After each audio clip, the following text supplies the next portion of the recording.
Hi friends, welcome to JF style. எல்லோரும் பொங்கல் வைப்பாங்க இல்லையா, மாவிளக்கு போடுவாங்கள்ல. அந்த மாவிளக்கு தேங்காவும் நீங்கள் சாப்பிட்ட அனுபவம் உண்டா? சூப்பராக இருக்கும் டேஸ்ட்டு. சாப்பிட்ருக்கீங்களா? பாருங்கள், நேற்று முருகருக்கு மாவிளக்கு தேங்காய் போட்டோம் இல்லைங்களா, அதுதான் இது. அது விளக்கு போட்டு நின்றுச்சு இல்லைங்களா, அதுக்கப்புறம் நம்ம சாப்பிட்றலாம் எடுத்து. அது நெய் ஊற்றி தான் நான் போட்டேன் நேற்று. அது கொஞ்சமாக இருக்குது. வாங்க, அதுக்கு காம்பினேஷன் தேங்காய் ரொம்ப நல்லாயிருக்கும். பேர் இதுக்கு மாவு தேங்காய்னு சொல்லுவாங்க. மாவு தேங்காயும் சூப்பராக இருக்கும் டேஸ்ட்டு. இந்த மாவில் நம்ம வெல்லம், ஏலக்காய், அரிசி தான் நம்ம பச்சரிசி போட்டு அரைச்சிருக்கிறோம் மாவிளக்கு மாவுக்கு.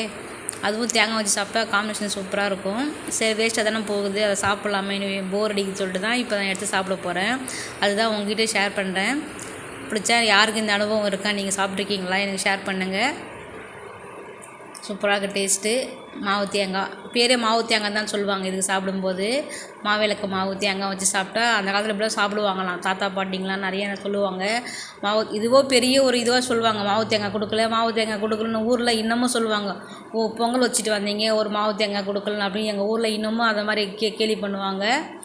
அதுதான் இப்போ நம்ம அங்கே சிட்டியில் நம்ம யாரும் சாப்பிட மாட்டோம். இது ஊர்லலாம் அழகாக ரசித்து சாப்பிடுவாங்க. அவங்க சாப்பிடும்போது நமக்கே ஒரு ஆசை வரும். மாவு தேங்காய்னா இப்படி தான் இருக்குமா.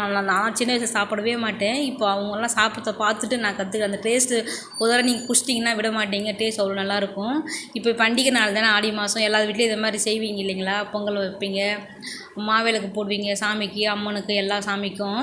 அப்போ இதை மாதிரி ரெண்டுமே மாவு கொஞ்சமாக புட்டுக்கணும், தேங்காய் கொஞ்சமாக ஒரு பீஸ் எடுத்துக்கணும், அதில் ஒட்டி ரெண்டும் வச்சுன்னு சாப்பிட்ணும். நேற்றே ஒட்டியிருந்தால் கொஞ்சம் ஈரப்பதம் இருக்கும். மாவு இன்னைக்கு கொஞ்சம் உதிரி ஆகிடுச்சு. வச்சு சாப்பிடுங்க. டேஸ்ட்டு வேறு லெவலில் இருக்கும். கண்டிப்பாக இந்த வீடியோ பிடிச்சிருக்குன்னு நினைக்கிறேன்.